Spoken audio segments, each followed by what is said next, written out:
who, who, or what, I think.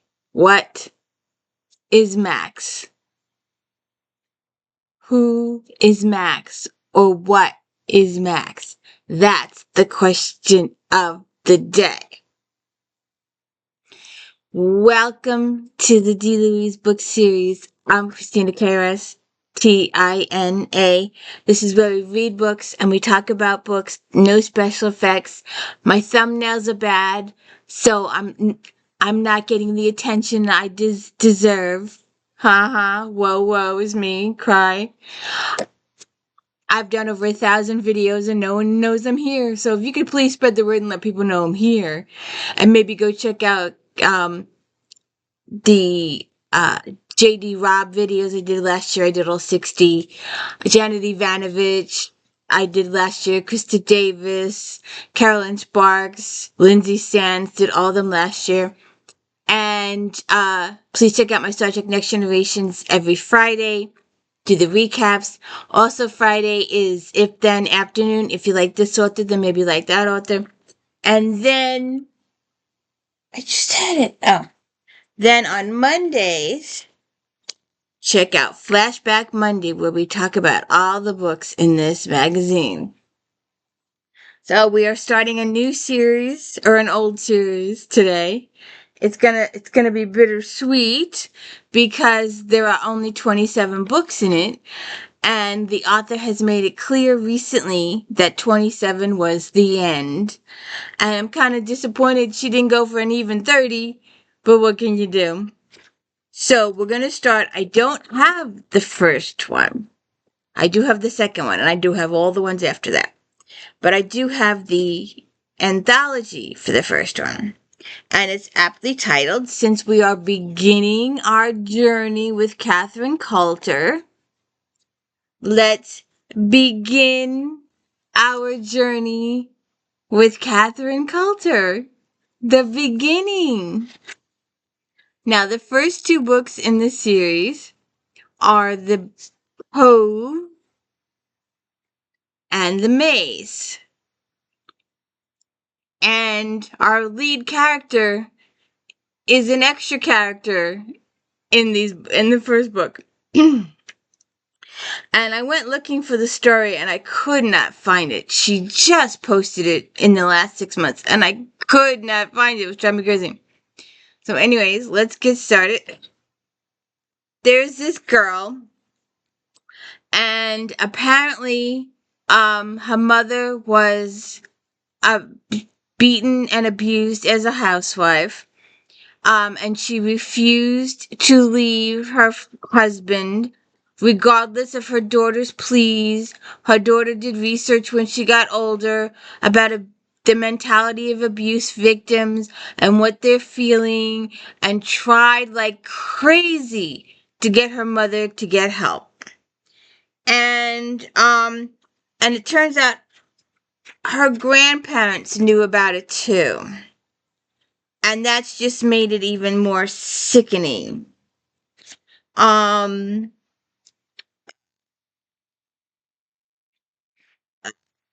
Thinking of her horrified father, staring at a beautiful Noel, wondering what the devil he would do if the press got wind of the juicy story that his son-in-law, Amory St. John, was a wife-beater, and their mother shrinking away from her daughter as if she had some sort of vile disease. She hadn't cared either. She didn't want the press to find out because it would hurt their family's reputation.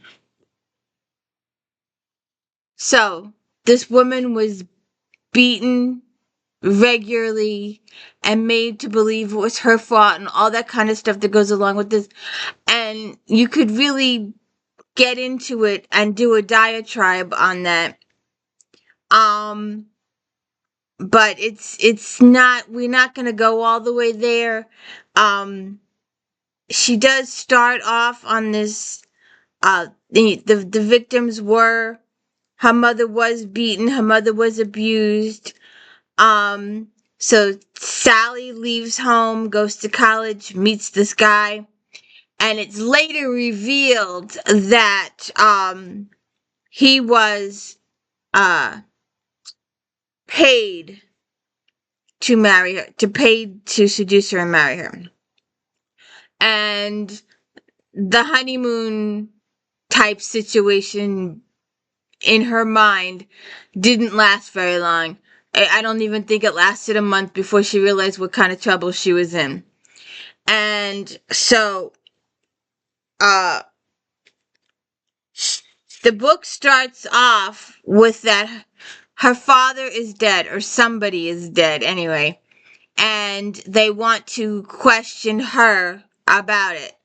And she runs away and she goes to the cove where her Aunt Annabelle lives. And supposedly she's thinking that Aunt Annabelle will help her and save her. Oh, and I will warn you now, spoilers, lots and lots of spoilers. I won't spoil the ending, but I will spoil the rest of it. So it's like so she goes to this town and her aunt is very condescending. Oh, you poor thing. And oh, don't worry your pretty little head about it. And all that kind of stuff. And you get this creepy feeling from the aunt immediately, because it's revealed that she was in contact with somebody before Sally arrived.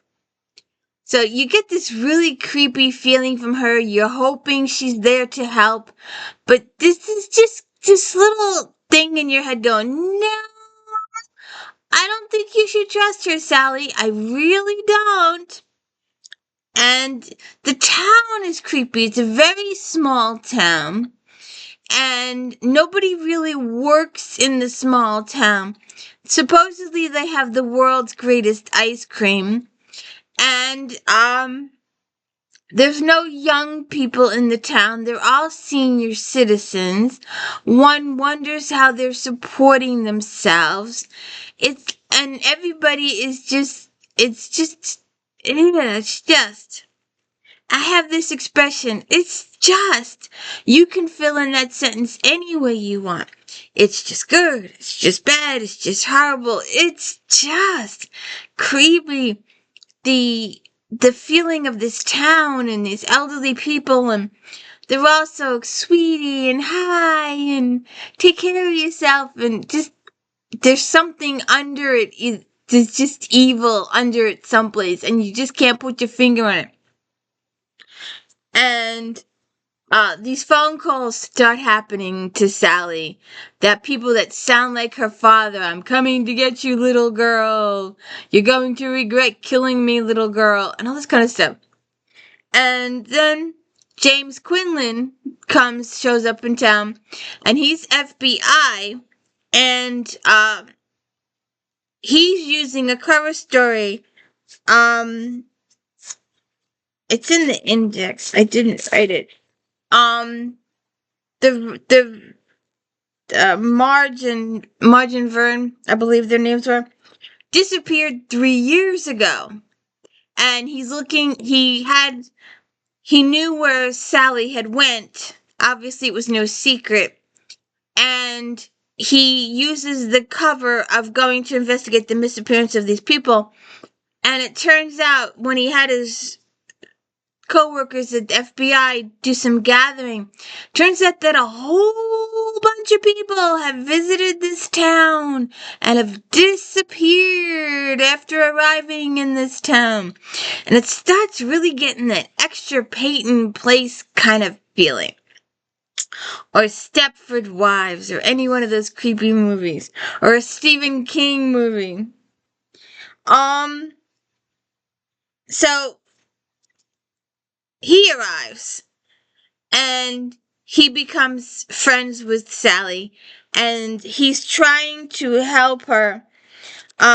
She does tell him about the phone calls, and he believes her, but the rest of the town is like, oh, you're just imagining things. That was not who was calling. You need your sleep, dear. That kind of, and it's just very, very condescending. So James takes her to his bed and breakfast. He's staying at the bed and breakfast in town for a couple days, but then she goes back to Annabelle's and more weird stuff happens. And then you have the four elderly guys, Gus and Pern and Mr. Voorhees, and they're all sitting on the porch outside the ice cream place, playing cards, just sitting there eternally. They're always in their rocking chairs. They're always playing cards. They're always watching who's coming and going, and it's just very, very creepy. I could see Stephen King having a field day with this book. So James does eventually tell her who he really is. And she gets mad at him because he was keeping the secret from her. So she goes back to Annabelle's, and when she's at Annabelle's, someone taps on the window in the middle of the night with a white face and scares the even little crap out of her. And everybody tells her she's crazy and she's hearing things, but James investigates and he finds footprints outside the window and a lot of prints. Then, while her and James are getting together, they find the body of a dead woman. Now, the previous evening, Sally had claimed she heard screams. And her aunt Annabelle, oh, it's just the wind. It's just the wind. Go back to sleep. It's just the wind. She makes her aunt call the locals, those four guys in the chairs. Oh, honey bun, it's just the wind. We'll go look. Wink, wink. Oh, yeah, it was just the wind. We didn't find anything. The next day, her and James are walking around, and they find a dead body. And that's when Sheriff Montbank comes in, and he does some investigating of his own. And he also says that the previous sheriff was killed a few years ago because her investigation into all these deaths in this town. But see, they don't know this. Then he's looking into the one death, but then he says there have been a few other deaths too, and there's a stack like this. And so they start to investigate. The sheriff believes them because the small town has no sheriff. They have no law enforcement at all. It's just the 15 or 20 of them, taking care of their small town, doing their business, relying on tourists for the ice cream place and the bed and breakfast for their cafeteria type situation. And so the sheriff comes in and he sends the body out. The doctor in town says, oh, it was, the chick just drowned or something, or she fell or something. I'm ruling death accidental. But the sheriff's like, no, I'm sending it off to the professionals. The professionals write back that she was strangled. The victim they found washed up on the shore was strangled.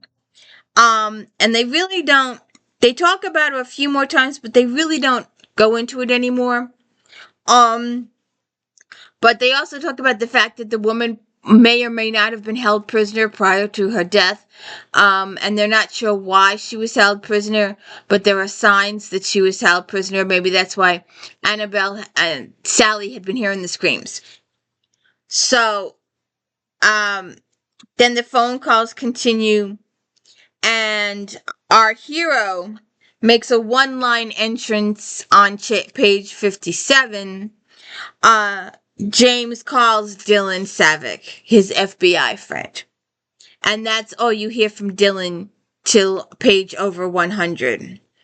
So the sheriff talks with James and Sally a few days later.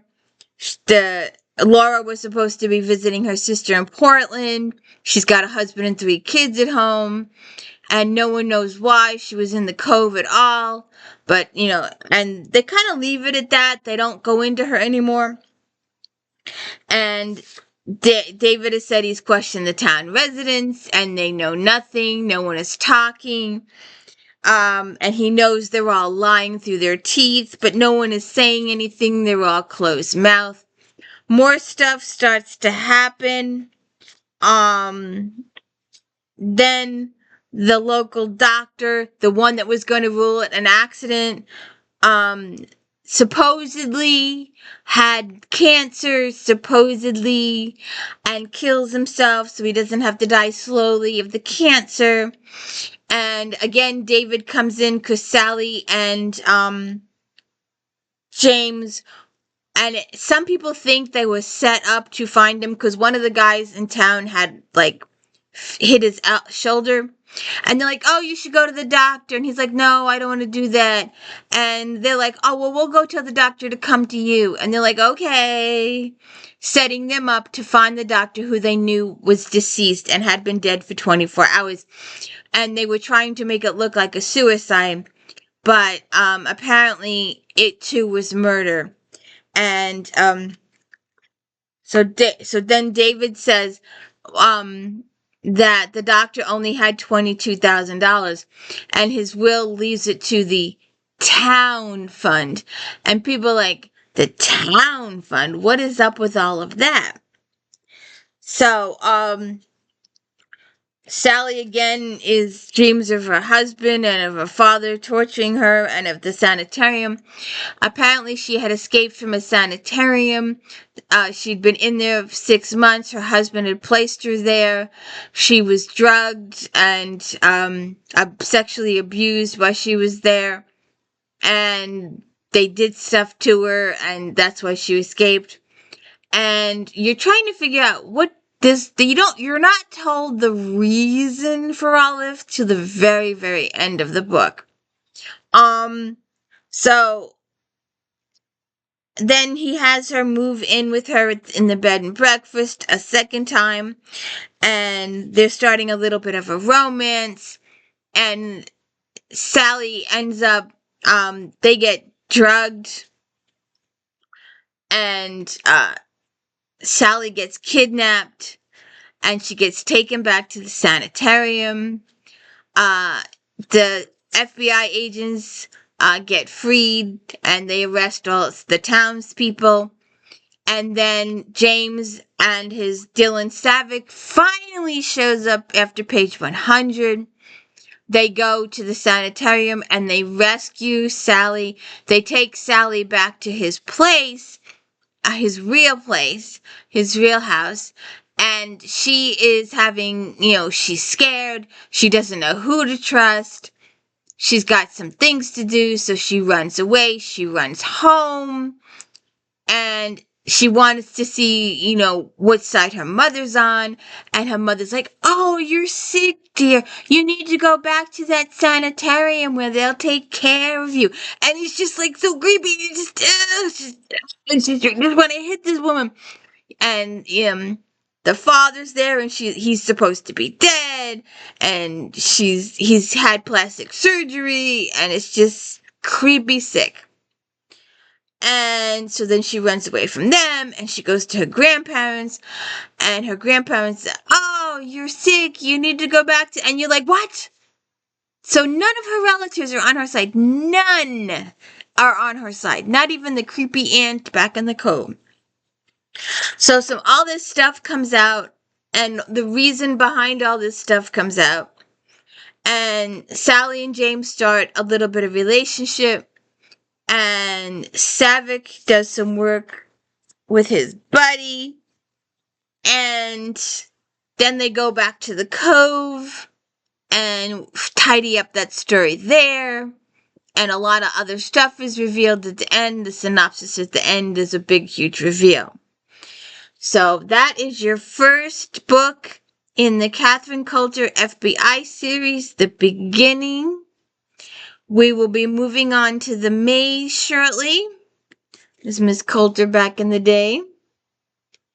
But, so I hope you enjoyed The Beginning with me. We will continue for the next 27 books. We do not meet, Miss, Sherlock until book 3, I believe the target, or the end of the maze. No, I think it's the target. We don't meet until book 3, I'm pretty sure. But anyways, this is the beginning. I hope you enjoyed it, and please hit the like and subscribe, and let people know I'm here. I just want the views. I just want the subscribers. I'd like to make 1,000 by Christmas, but I know that's not going to happen. I'm realistic. I prayed last year and it didn't happen last year either. So we'll see what happens. So please hit the like and subscribe. Thank you.